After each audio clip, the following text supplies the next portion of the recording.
আমি জিহাদ ডাকি সকাল সাজে,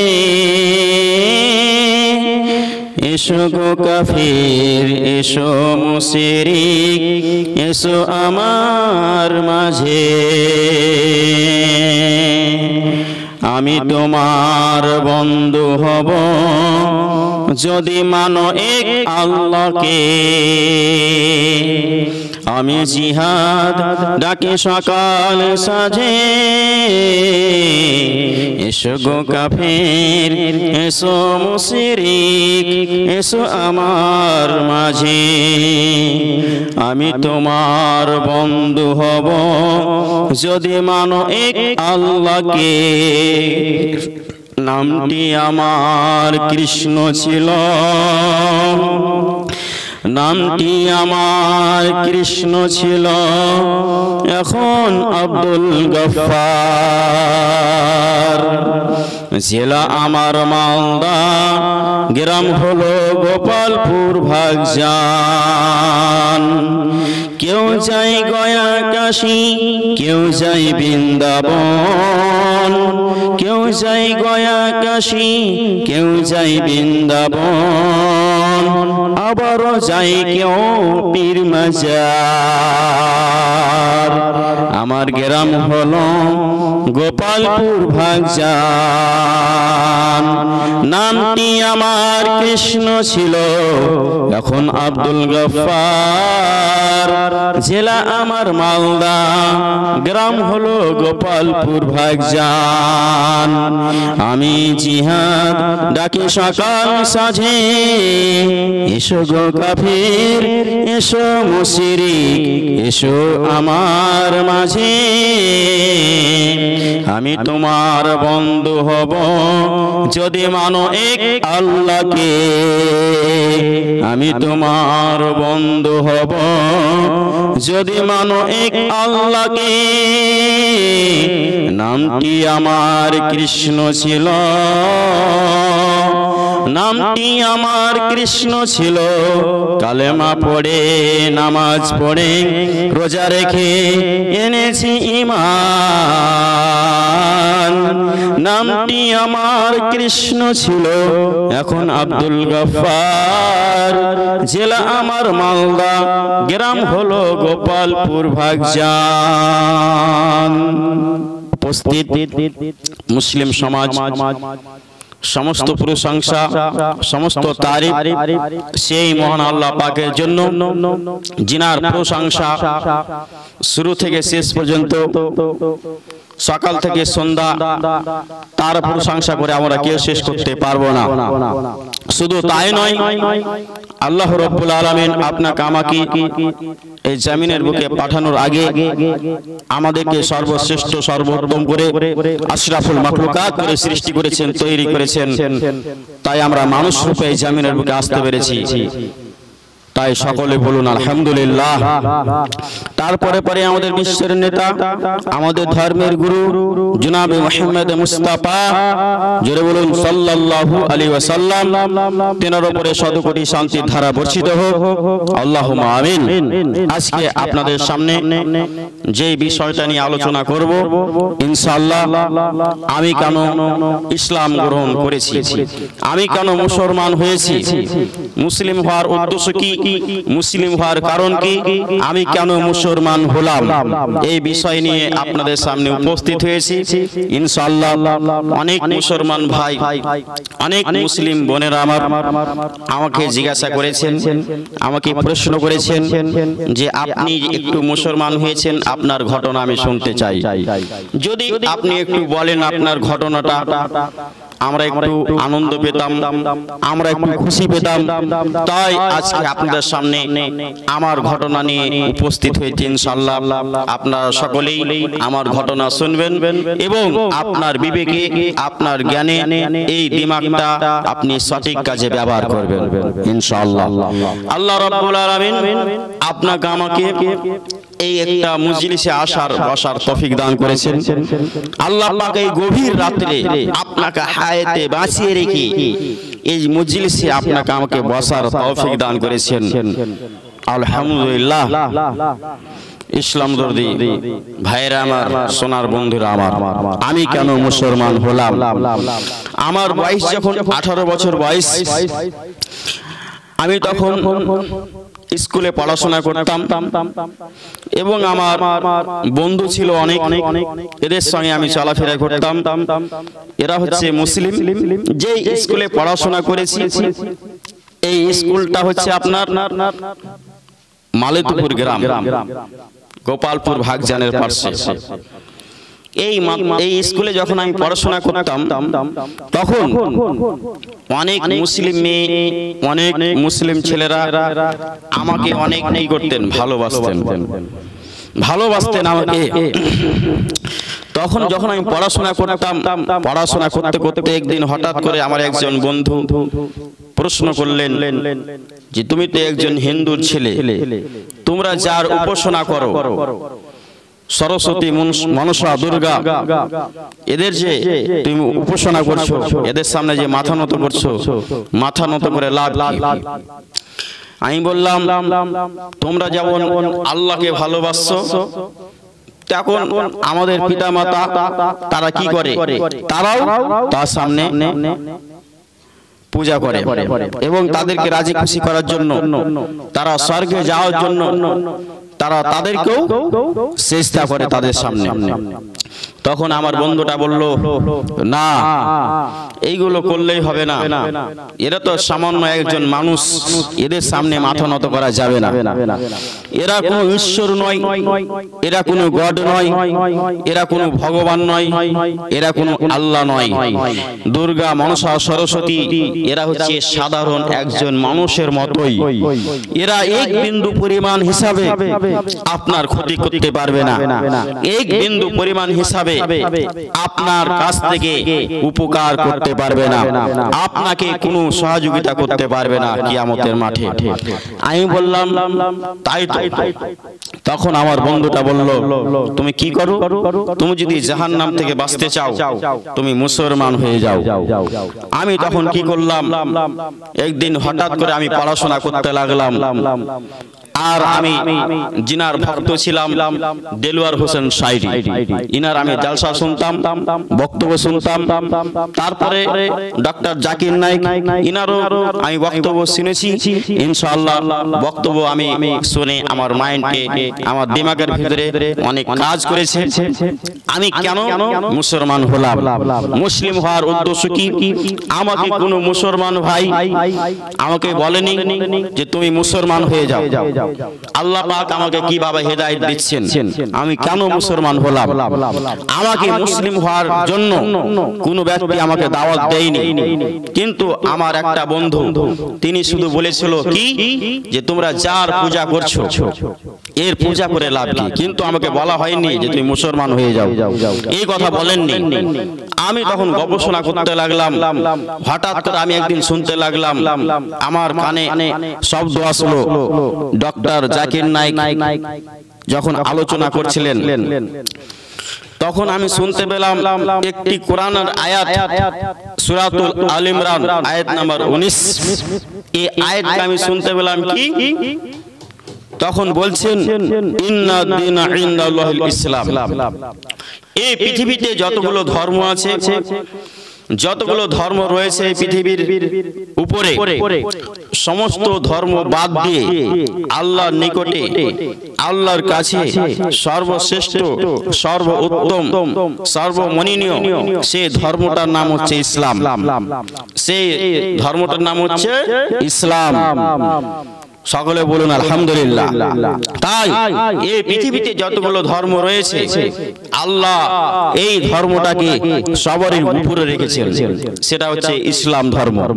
যাই হোক, আমি তখন আস্তে আস্তে বুঝতে লাগলাম, বুঝতে পারলাম যে যখন মানুষ কি করে, ইন্তিকাল করে দেন, মারা চলে যায়, দুনিয়া থেকে বিদায় হয়ে যায়, তখন দুইটি জায়গায় দুনিয়াতে রয়েছে। এই দুনিয়াতে দুইটি জায়গা রয়েছে, যেমন মুসলিমরা যখন ইন্তিকাল করেন, যখন মুসলমান ভাই এবং বোনেরা আমার ইন্তিকাল করেন, মারা চলে যায়, দুনিয়া থেকে বিদায় হয়ে যায়, তখন কি করা হয়? তাকে কত সুন্দর করে তাকে গোসল করিয়ে তাকে দাফন করে এবং তাকে কবরে ঘুমিয়ে দেওয়া হয়।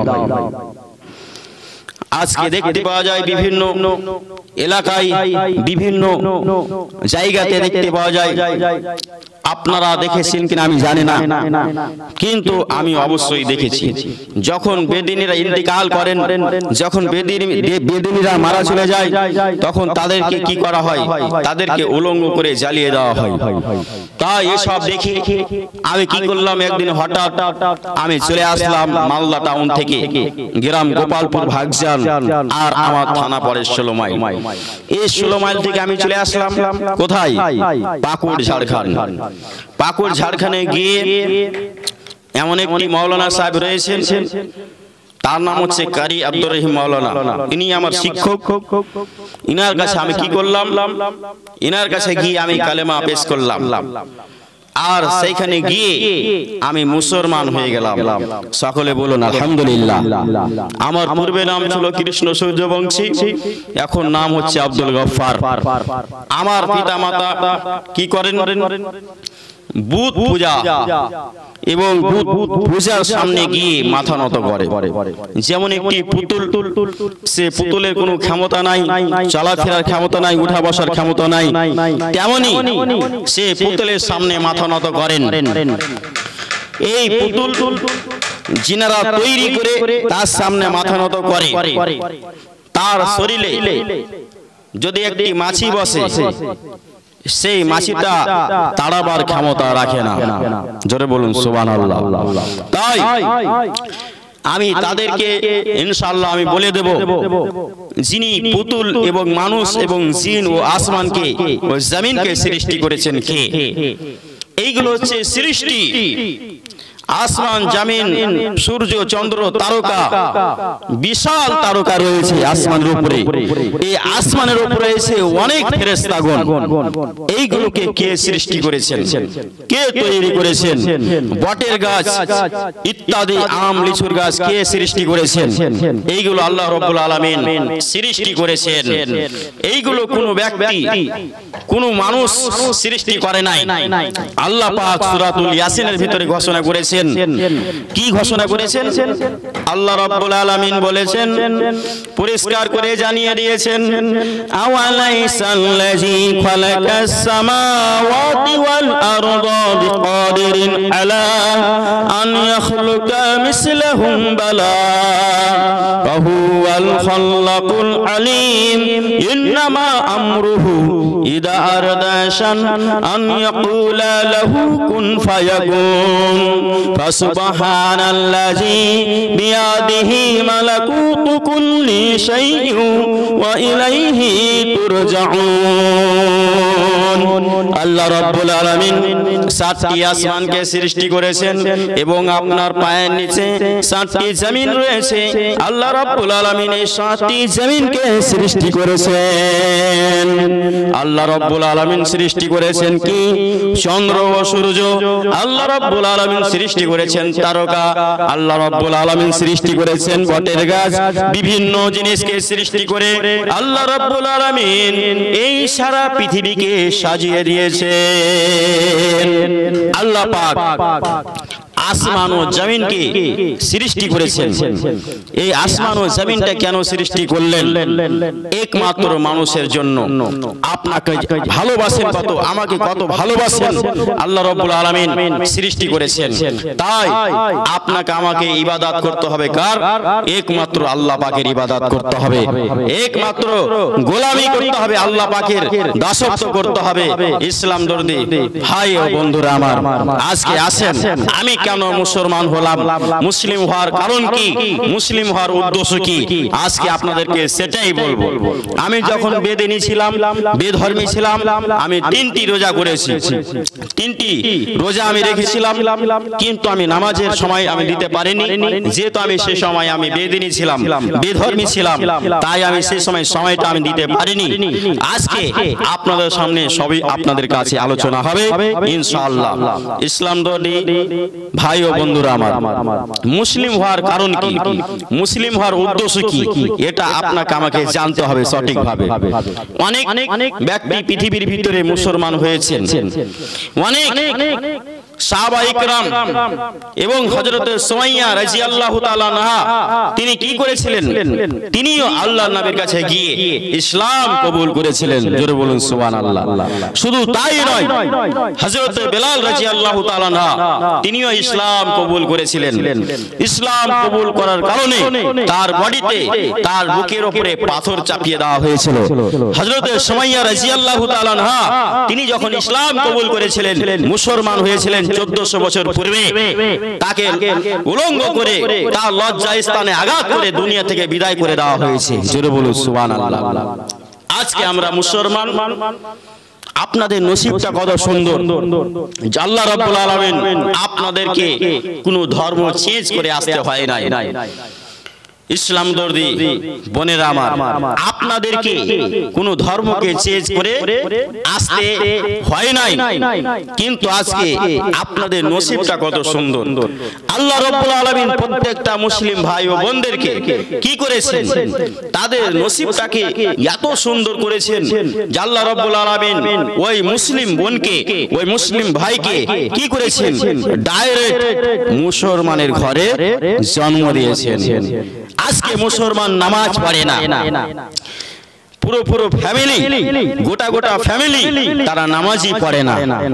আজকে দেখতে পাওয়া যায় এই জমিনের বুকে, আজকে দেখতে পাওয়া যায় বিভিন্ন এলাকাতে জালসা করতে গিয়ে, জালসাতে মাহফিলে অনেক বড় বড় বক্তা আসেন, অনেক দূর দূরান্ত থেকে আসেন। আসার উদ্দেশ্য কি, আসার কারণ কি, কেন আসলো মাহফিলে, কেন জালসাটা হলো? আজকে আমি তাদেরকে বলবো, যিনারা লাখ লাখ টাকা খরচ করে, যিনারা কোটি কোটি টাকা খরচ করে মাহফিল সাজানো হয়, জালসার প্যান্ডেল সাজানো হয়, ওই জালসার প্যান্ডেলে যিনারা মদ পান করে তারাও মাহফিলে এসে বসে যায়। যিনারা গাঁজা, বিড়ি, সিগারেট, ধূমপান, গুল গুটকা, যিনারা সুদখোর, যিনারা ডাকাত, যিনারা ছিনতাইকারী, যিনারা এক অপরকে জিনা করে থাকে, তারাও জালসা শুনতে আসলো। এত টাকা খরচ করে, এত পরিশ্রম করে কি ফায়দা? আপনাকে আমাকে বুঝতে হবে, আপনি যে জালসাটা করলেন, এত টাকা খরচ করে, এত পরিশ্রম করে, এত কষ্ট করে এই জালসাটা করা হলো কেন? মানুষকে জাহান্নাম থেকে মুক্তি দেওয়ার জন্য, মানুষকে জাহান্নাম থেকে বাঁচাবার জন্য। কিন্তু সেই সময় মাহফিল শুরু হয়ে গেল, জালসা শুরু হয়ে গেল, জালসা শুরু হয়ে যাওয়ার পরে বিভিন্ন বক্তা এসে বক্তব্য রাখলো, এই কাজটি করলে তুমি জাহান্নামে চলে যাবে, এই কাজটি করলে তুমি জান্নাত লাভ করতে পারবে। কিন্তু এই মাহফিলে যিনারা গাঁজাখোর, বিড়ি, সিগারেট, ধূমপান করে, গোল গুটকা ইত্যাদি, যিনারা সুদখোর, এক অপরকে জিনা করে থাকে, অবশ্যই সেই ব্যক্তিটাও মাহফিলে জালসা শুনলো, কোরআন হাদিসের কথা শুনে সেই ব্যক্তি আবার যেগুলো কাজ করত সেইগুলো কাজে লিপ্ত হয়ে গেল। জালসা করে লাভ কি হলো? মাহফিল করে লাভ কি হলো? গাঁজাখোর গাঁজাখোরি থেকে গেল, বেনামাজি থেকে গেল, যিনারা সুদ খায় সুদ খেতে থেকে গেল, যিনারা সিরাপ পান করে সিরাপ পান করতে থেকে গেল। জালসা করে কোনো লাভ হয় না। কেন? আল্লাহ রাব্বুল আলামিন ওই সমস্ত ব্যক্তিদের ভিতরে তাদের বডিতে মোহর মেরে দিয়েছেন। আল্লাহ রাব্বুল আলামিন বলেন, খাতামাল্লাহু আলা কুলুবিহিম ওয়া আলা সামিইহিম قلوبهم وعلى أبصارهم غشاوة ولهم عذاب أليم আল্লাহ রাব্বুল আলামিন ওই সমস্ত ব্যক্তিদের ভিতরে মোহর মেরে দিয়েছেন তাদেরকে যতই হাদিস কোরআন দিয়ে বোঝাবে তারা বুঝবে না যেমন একটি পশুর লেজটা সেই ব্যক্তি দেখবেন দুই পাক নয় সেই ব্যক্তি আড়াই পাক তিন পাক দিয়ে ঘুরিয়ে ফিরিয়ে রাখে সেই কুকুরটা তেমনই মানুষ হয়ে গেছে কোরআন হাদিসের কথা শুনে নামাজের কথা শুনে নামাজ পড়ে না রমজান মাসের কথা শুনে রমজান মাসকে পালন করে না সুদের কথা শুনলো যে সুদ খেতে হবে না সে ব্যক্তি সেই কাজ থেকে সঠিক পথে ফিরে আসতে পারলো না আজকে সুদখোরি থেকে গেল আজকে বেনামাজি থেকে গেল আজকে তাদেরকে লজ্জা করা দরকার যে এত সুন্দর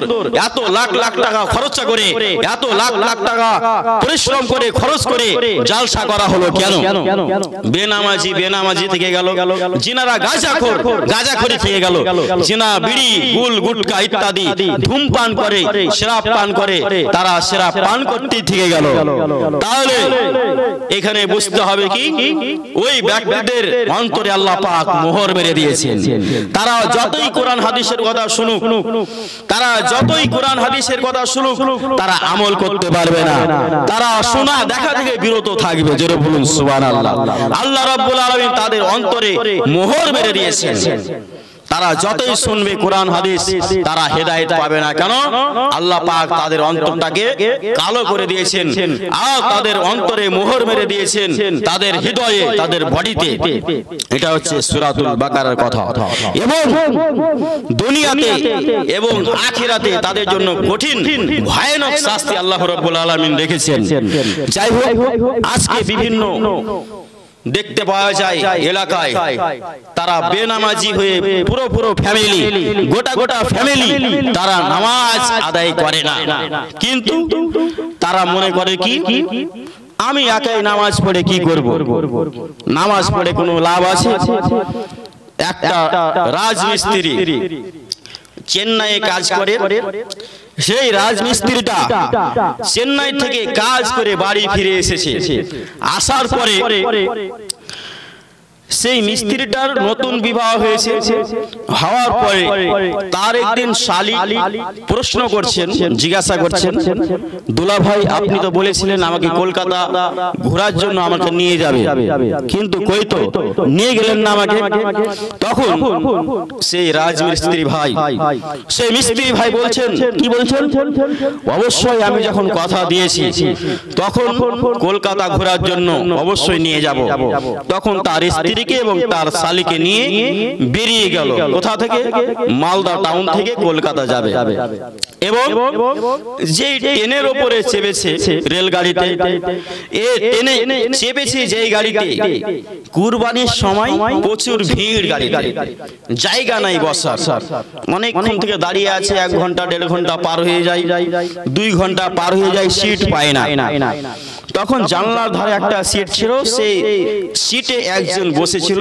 যুবক ভাই এই সিটটা ছেড়ে তিনি রুমালটা রেখে চলে গেলেন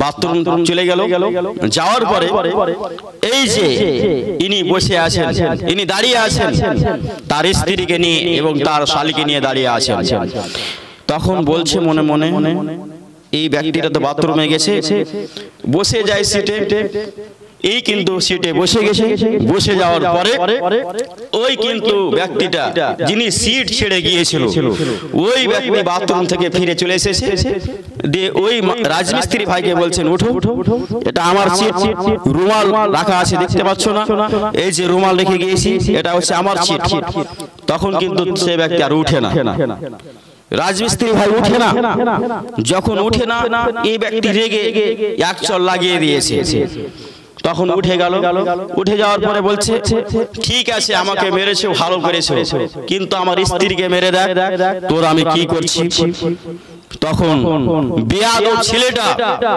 উঠে আবার তার স্ত্রীকে এক চড় মেরে দিয়েছে বলছে আমার স্ত্রীকে মেরেছি ভালো করেছি আমার শালীকে মেরে দেখ তোর মাস্তানি ছুটাচ্ছি তখন ওই বেয়াদব ছেলেটা কি করেছে তার শালীর ঘাড়ে এক কিল মেরে দিয়েছে তখন তার পাশে একজন বয়স্ক মানুষ বসেছিল।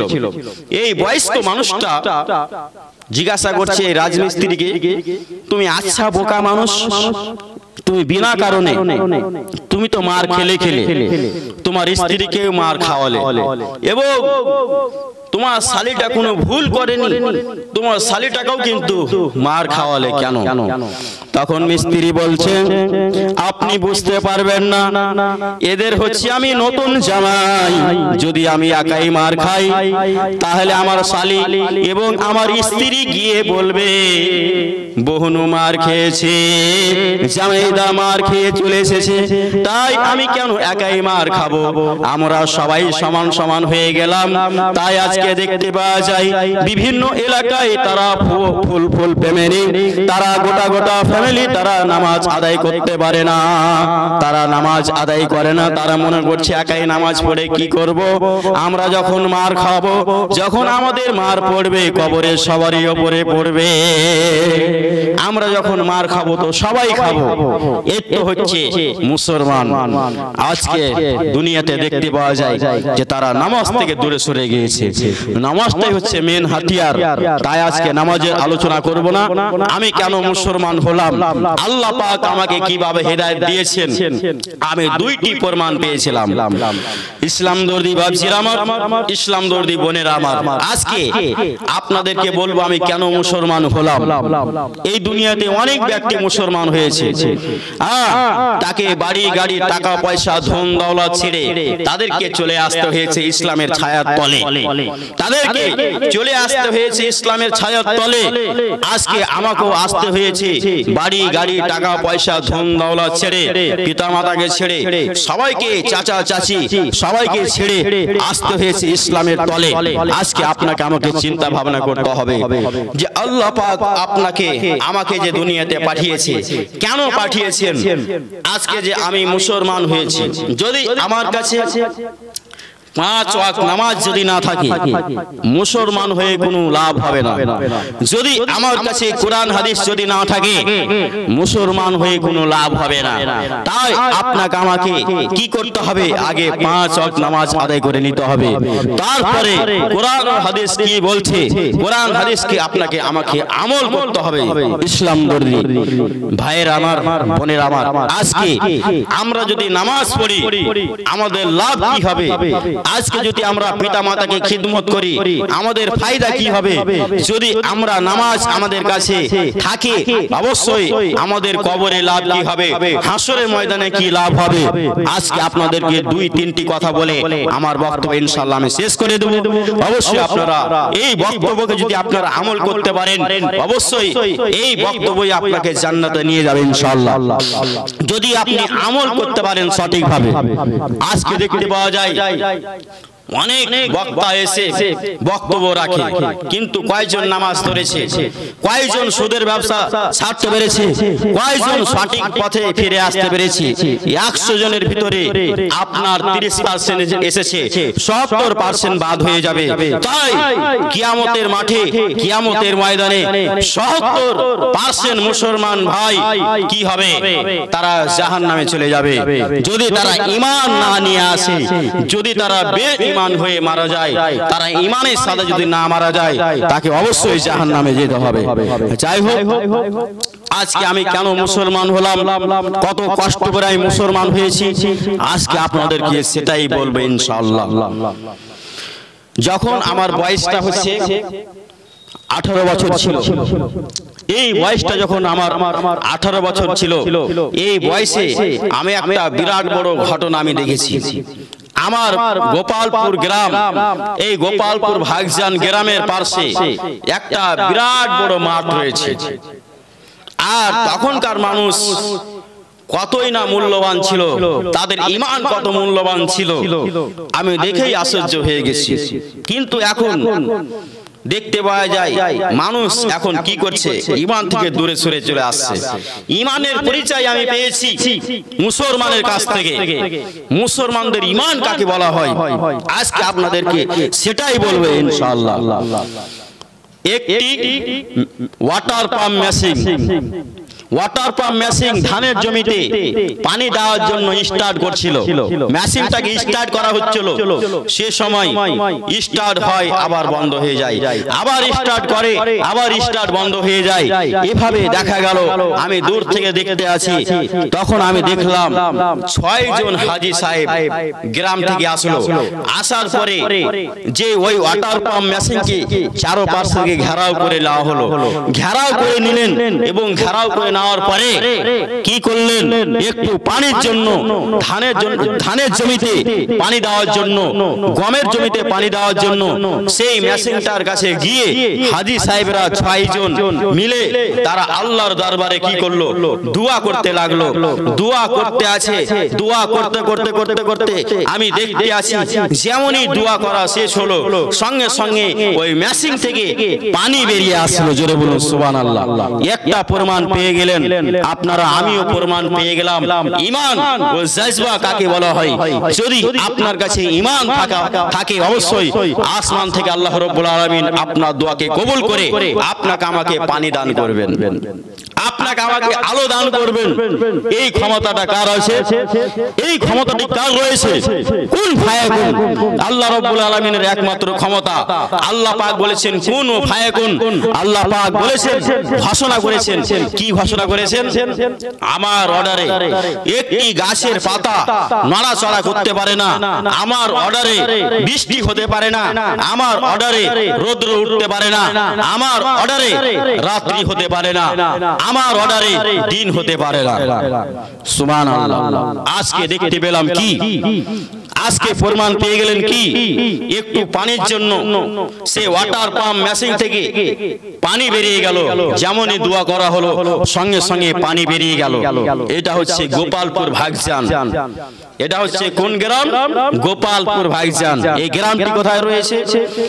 এই গ্রামটি রয়েছে আপনার 16 মাইল, বষ্টমনগর, কালিয়াচক, শেরশাহী, মজমপুর, শাহবাজপুর।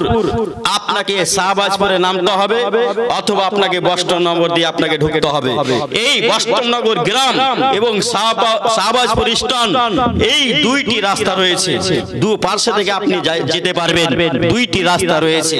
অবশ্যই যখন কোনো মুসলিম ভাই কি করেন, আল্লাহ পাকের কাছে দোয়া করে ঈমানের সাথে, ওই দোয়াকে ফেরত দেওয়া হয় না, ওই দোয়াটাকে আল্লাহ রাব্বুল আলামিন কবুল করে নেন। যাই হোক, এই গ্রামটা হচ্ছে গোপালপুর ভাগজান। এই গোপালপুরের ভাগজানের পাশে যেটা মাঠ রয়েছে, সেই মাঠটার পাশে মাঝখানে দোয়া করা হয়েছিল, আর এই দোয়াকে আল্লাহ রাব্বুল আলামিন কারেন্টের মতো কবুল করে নিয়েছেন। জোরে বলুন সুবহানাল্লাহ। আপনার দোয়া আমার দোয়া কেন কবুল হয় না? আজকে আমরা ঈমানের সাথে চলাফেরা করি না, আজকে আমরা হক কথা বলি না, আজকে আমরা সঠিক কথা বলি না, এই কারণে আমাদের দোয়া কবুল হয় না। তবে আমার একটি প্রমাণ রয়েছে, আরো একটি প্রমাণ, আমার দোয়া আল্লাহ রাব্বুল আলামিন সঙ্গে সঙ্গে কারেন্টের মতো কবুল করে নিয়েছিলেন। একটা সময় ছিল, সেই সময়টা হচ্ছে 2012 সাল। এই 2012 সালে আমি একটি দোয়া করেছিলাম। দোয়াটি কি? যখন আমি এইগুলো আমি দেখলাম যে মুসলমানদের ঈমান কাকে বলা হয়, তখন আমি বিশ্বাস করলাম না, সৃষ্টিকর্তা হচ্ছে একজন, কোন সূর্যবংশী নয়, কোন চন্দ্রবংশী নয়, কোন দুর্গা নয়, কোন মনুষ্য নয়। আল্লাহ রাব্বুল আলামিন হচ্ছে এই পৃথিবীর মালিক, এই জমিনের মালিক, এই আসমানের মালিক হচ্ছে আল্লাহ রাব্বুল আলামিন। তো আমি যখন এই গ্রাম থেকে আমি চলে আসলাম মালদা টাউনের পাশে গোপালপুর ভাগজান এবং বষ্টমনগর থানা, এই গ্রাম থেকে আমি যখন চলে আসলাম আপনার পাকুড় ঝাড়খণ্ড। এই পাকুড় ঝাড়খণ্ডে একটি বিরাট মাদ্রাসা রয়েছে, একটি বিশাল বড় মাদ্রাসা রয়েছে। এত সুন্দর মাদ্রাসা, এত মজবুত মাদ্রাসা, আল্লাহ রাব্বুল আলামিন সেখানে কিছু কারি সাহেবকে রেখেছেন এবং দিন প্রচার করার জন্য সেখানে কয়েকজন বক্তাও রয়েছে। আলহামদুলিল্লাহ। এই মাদ্রাসার নামটা কি হচ্ছে? এই মাদ্রাসার নামটি হচ্ছে কামরুল হুদা মাদ্রাসা। সকলে বলুন আলহামদুলিল্লাহ। এই মাদ্রাসাতে গিয়ে আমি পড়াশোনা করেছি। আমার শিক্ষক রয়েছে কারি আবুল হাসান, আমার শিক্ষক রয়েছেন কামরুজ্জামান মাওলানা, আমার শিক্ষক রয়েছেন আবেদুর মাওলানা, আমার শিক্ষক রয়েছেন কারি আব্দুর রহিম মাওলানা। ইনারা হচ্ছে আমার শিক্ষক এবং এই মাদ্রাসাতে আমি পড়াশোনা করেছি। শুধু আমি নয়, আরো একজন নওয়াব মুসলিম আব্দুল্লাহ এবং আমার নাম আব্দুল গাফফার, সবাই আমাকে চেনেন। এই মাদ্রাসাতে আমি পড়াশোনা করেছি এবং আব্দুল্লাহ তিনিও মুসলমান হয়ে সেই মাদ্রাসাতে পড়াশোনা করেছেন। সকলে বলুন আলহামদুলিল্লাহ। আজকে দেখতে পাওয়া যায় বিভিন্ন গ্রামে বিভিন্ন এলাকাতে কি দেখতে পাওয়া যায়, তারা মুসলমান হয়ে নামাজ পড়ে না। আমি তাদের জন্য আমি দোয়া করব, আল্লাহ রাব্বুল আলামিন যেন তাদেরকে 5 ওয়াক্ত নামাজ পড়ার তৌফিক দান করেন, আমিন। আমি চাই না যে মুসলমান ভাই বোনেরা আমার জাহান্নামে চলে যাক, আমি চাই না তার গুনার কারণে সে ব্যক্তি জাহান্নামী হয়ে যাক, আমি চাই না। একটি মুসলমান আরেকটি মুসলমান তার জন্য হচ্ছে ভাই, তার জন্য হচ্ছে আয়না স্বরূপ, তার জন্য জান মাল, তার জন্য রক্ত দেবে। আজকে কেমন মুসলমান আজকে ধর্মকে ভুলে গেছে, ধর্ম কি জিনিস কিছুই বুঝতে পারে না, কোরআন মাজিদ কাকে বলা হয় সেটাও বুঝতে পারে না। যদি বুঝতে পারতো তাদের ঈমান ও আমলটা মজবুত হয়ে থাকতো। আপনারা মনে করছেন এই ইসলাম ধর্মটা টাকা পয়সা দিয়ে এসেছে? এই ইসলাম ধর্মটা টাকা পয়সা দিয়ে আসে নাই, এই ইসলাম ধর্মটা সোনা চাঁদি দিয়ে আসে নাই, এই ইসলাম ধর্মটা জায়গা জমি দিয়ে আসে নাই, এই ইসলাম ধর্মটি সোনা চাঁদি হিরো রূপো এসব কিছু দিয়ে আসে নাই। এই ধর্মটা কি দিয়ে এসেছে? আপনার নবী, আমার নবী, সারা বিশ্বের নবী, সারা জগতের নবী জনাবে মুহাম্মদ মুস্তাফা, জোরে বলুন সাল্লাল্লাহু আলাইহি সাল্লাম বলেছেন, এই ইসলাম ধর্মটা রক্তের বিনিময়ের বদলে, রক্ত দেওয়ার কারণে, রক্তের বিনিময়ের বদলে ইসলাম ধর্মটা এসেছে। জোরে বলুন সুবহানাল্লাহ। আপনার নবী, আমার নবী, সারা বিশ্বের নবী, সারা জগতের নবী জনাবে মুহাম্মদ মুস্তাফা, জোরে বলুন সাল্লাল্লাহু আলাইহি সাল্লাম বলেছেন, এই ইসলাম ধর্মটা রক্তের বিনিময়ের বদলে এই ধর্মটা আপনার সামনে, আমার সামনে উপস্থিত হয়েছে। আজকে আমরা ধর্মকে পেয়ে আমরা অবহেলা করছি। আজকে আমরা ধর্মকে পেয়ে আমরা সুদের ব্যবসা করি, আমরা চুরি করি, আমরা ডাকাতি করি, আজকে আমরা জেনা করি, আজকে আমরা অবৈধ কথা বলি, আজকে আমরা এক অপরের গীবত করে থাকি, চুগলখড়ি করে থাকি। এরা মুসলমান নয়, এরা মুসলমান থেকে বাউন্ডারি পার হয়ে চলে এসেছে। তাই আমি তাদেরকে বলবো, মৃত্যু আসার আগে আপনি বলবেন না এটা বক্তা ভালো না, এটা মুলবি সাহেব ভালো না, এটা হাজী সাহেব ভালো না। নামাজের পরে আপনারা কেউ গীবত করবেন না। যদি আপনি গীবত করেন আপনার আমল বরবাদ হয়ে যাবে, বেকার হয়ে যাবে। আর এক অপরের গীবতকে আপনি দুর্নাম দুর্নীতির সামনে আপনি জড়িয়ে দিবেন না। একটি মুসলমান আর একটি মুসলমান তার জন্য হচ্ছে ভাই, তার জন্য হচ্ছে আয়না স্বরূপ এবং তার গুনাহগুলোকে গোপন রাখবেন, আপনি ছুপিয়ে রাখবেন। তবে আপনার গুনাহ আমার গুনাহগুলোকে আল্লাহ রাব্বুল আলামিন কি করবেন? কিয়ামতের মাঠে গোপন রাখবেন, ছুপিয়ে রাখবেন। তাই আপনারা মুসলমান, এক অপরের গুনাহকে আপনি গোপন রাখার চেষ্টা করবেন। যাই হোক, আমি যেই মাদ্রাসাতে মুসলমান হয়েছি, ইসলাম কবুল করেছি, সেই মাদ্রাসার নাম হচ্ছে কামরুল হুদা। আমার শিক্ষকের নাম হচ্ছে কারি আব্দুল রহিম, কারি আবুল হাসান, ইনি আমার শিক্ষক। যাই হোক আলহামদুলিল্লাহ, আপনারা বুঝতে পারলেন আমি কেন মুসলমান হলাম, মুসলিম হওয়ার কারণ কি, মুসলিম হওয়ার উদ্দেশ্য কি। যখন আমি ইসলাম কবুল করলাম এই মাদ্রাসায়, আমি একটি দোয়া করেছিলাম আমার পিতা মাতার জন্য। কি দোয়া করেছিলাম? আমি দোয়া করেছিলাম, আমি যদি মুসলমান হয়ে থাকি, সত্যিকারের আমি ঈমান এনে থাকি, আল্লাহ রাব্বুল আলামিন আমার পিতা মাতাকে এই মাদ্রাসায় আমি দেখতে চাই। সঙ্গে সঙ্গে কারেন্টের মতো আমার দোয়াকে কবুল করে নিয়েছিলেন। এই দোয়াকে আল্লাহ রাব্বুল আলামিন ফেরত দেননি, এই দোয়াকে কবুল করে নিয়েছিলেন এবং পিতা মাতা এই মাদ্রাসাতে 4 দিন পরেই হাজির হয়ে গেছিলেন। জোরে বলুন সুবহানাল্লাহ। সবাই সাক্ষী আছে, মাদ্রাসার লোক, সমস্ত মুলবি মাওলানা, গ্রামবাসী যারা তালিব ইলম, তারাও দেখেছেন আমার পিতা মাতা এসেছিল। আমি যখন মুসলমান হয়েছিলাম এই মাদ্রাসাতে, আমি দোয়া করলাম, আল্লাহ পাক আমি যদি সত্যিকারে মুসলমান হয়ে থাকি, আমি আমি তো ঈমান এনে থাকি, আমার পিতামাতাকে আমি দেখতে চাই মাদ্রাসায়। আর তুমি যদি আল্লাহ হয়ে থাকো, সত্যিকার যদি আল্লাহ হয়ে থাকো, আমার পিতামাতাকে হাজির করে দাও। আপনারা কেমন দোয়া করছেন যে কবুল হয় না? আপনারা কিভাবে দোয়া করছেন যে আল্লাহ পাক কবুল করে না? দেখেন দোয়া কাকে বলা হয়। সঙ্গে সঙ্গে আল্লাহ পাক আমার দোয়াকে কবুল করে নিলেন কারেন্টের মতো। 4 দিনের ভিতরে আমার পিতামাতা আমাকে দেখার জন্য পাগলের মতো ছুটে আসলো মাদ্রাসাতে। এসে আমাকে আমার মাথাতে হাত দিয়ে বলল, তুমি ভালো কাজ করেছো, তুমি ভালো কাজ করেছো, তুমি পড়াশোনা করো, তুমি কি করো, এক অপরকে মহব্বত করো, ভালোবাসো। আমি 2012 সাল থেকে আমি বক্তব্য দিয়ে আসছি অনেক গ্রামে, অনেক জায়গাতে, যেমন বদরুদ্দোজার গ্রাম, আপনারা একটি বক্তার নাম শুনেছেন লাম্বু, হাবিবুল্লাহ নাম, তার গ্রামে আমি জালসা করেছি এবং হাবিবুল্লাহর সঙ্গে আমি 2টি জালসা করেছি। অনেক বক্তার সঙ্গে আমি জালসা করেছি। শামসি, রতুয়াতে আমি মসজিদে পড়িয়েছি লকডাউনের সময়, এবং আপনাদের নলহাটি, 5 গ্রাম, বিভিন্ন জায়গাতে আমি জালসা করেছি ইনশাআল্লাহ আল্লাহ পাকের রহমতে।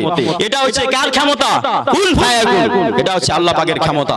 যাই হোক, আমার বক্তব্য এখন এখান থেকে আমি ইতি করলাম, শেষ করে দিলাম।